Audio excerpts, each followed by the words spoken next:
Hello everyone, in this video I'm going to show a step-by-step tutorial on how to sign out of your Airbnb account.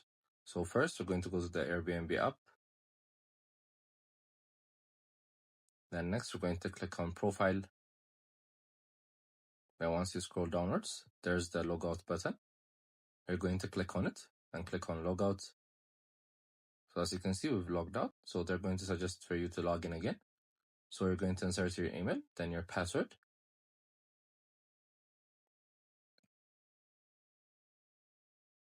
Then once you're done, you're going to click on continue.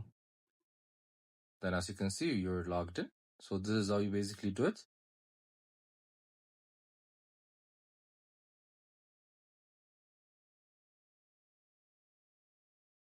Make sure to also check our other videos. I hope you guys like this video. Subscribe for more, like for more, share for more.